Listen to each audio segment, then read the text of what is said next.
Vous êtes plus que des voisins. Vous êtes nos frères, vous êtes nos sœurs. Parce que la fraternité va au-delà de l'amitié ou du voisinage. Nous avons le même sang qui coule dans nos veines.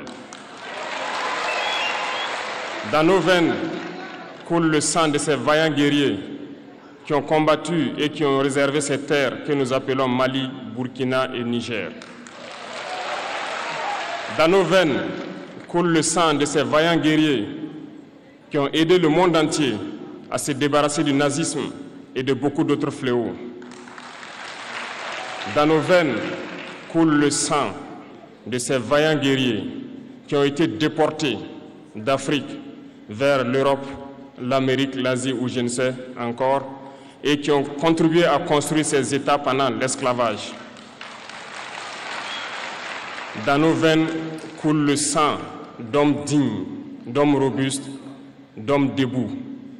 Et pour cela, soyons-en fiers et soyez remerciés d'être ressortissants de l'AES. L'Afrique, ce continent qui a tant souffert et qui continue de souffrir du fait des impérialistes. Ces impérialistes n'ont qu'un seul cliché en tête. L'Afrique est l'empire des esclaves. C'est comme ça qu'ils voient l'Afrique. Pour eux, les Africains les appartiennent. Nos terres les appartiennent. Nos sous-sols les appartiennent. Ils n'ont jamais pu changer de logiciel jusqu'à aujourd'hui. C'est déplorable. Mais comment procèdent-ils? C'est malheureusement depuis donc ces années 60 où ces simulacres d'indépendance ont été donnés à l'Afrique. Ils n'ont juste fait que placer des valets locaux à la tête, selon eux, de leur sous-préfecture pour pouvoir continuer à les alimenter.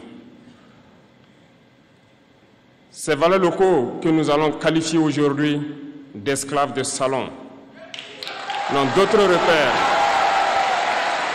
que de chercher à vivre comme le maître, à satisfaire le maître et à faire tout ce que le maître lui dicte. Ils volent, ils pillent nos États, amènent tout chez le maître et leur richesse est conservée chez le maître.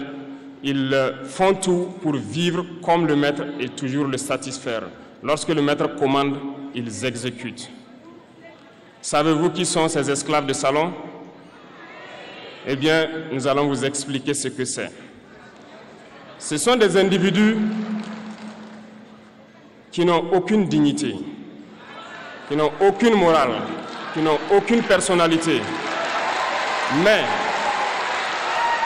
le maître esclave a toujours su identifier ces individus. Ils sont toujours prêts à trahir leurs frères pour satisfaire le maître. Ils nous ont trahis depuis l'indépendance et d'autres continuent jusqu'à aujourd'hui à nous trahir au profit de leur maître. Ces individus continuent toujours, contre vents et marées, à piller l'Afrique, à aider le maître à piller l'Afrique. Ils se plaisent à le dire chaque année dans leurs sondages économiques. Le Burkina est le pays le plus pauvre, le Mali est le pays le plus pauvre, le Niger est le pays le plus pauvre. Nous sommes classés parmi les derniers. Très bien, si nous sommes aussi pauvres qu'ils le disent, mais quand est venu le moment de prendre nos responsabilités, nous avons demandé à ces maîtres de quitter les lieux. Pourquoi ne veulent-ils pas partir? Lorsque nous prenons le cas du Niger, depuis plus de 40 ans, certains pays exploitent l'uranium pour produire de l'énergie chez eux. D'Ottawa jusqu'à Paris, les rues sont illuminées, c'est la lumière.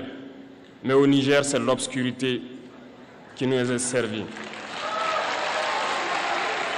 Lorsque vous partez dans nos États, nos sols sont troués de toutes parts pour rechercher les métaux précieux tels que l'or. Mais souvent, il n'y a même pas la moindre route accessible pour atteindre les zones où ils exploitent l'or, encore moins certains services sociaux de base. Voilà pourquoi nous avons décidé de nous révolter et de prendre le destin de nos pays en main. Il y a bien d'autres exemples. Mais lorsque nous avons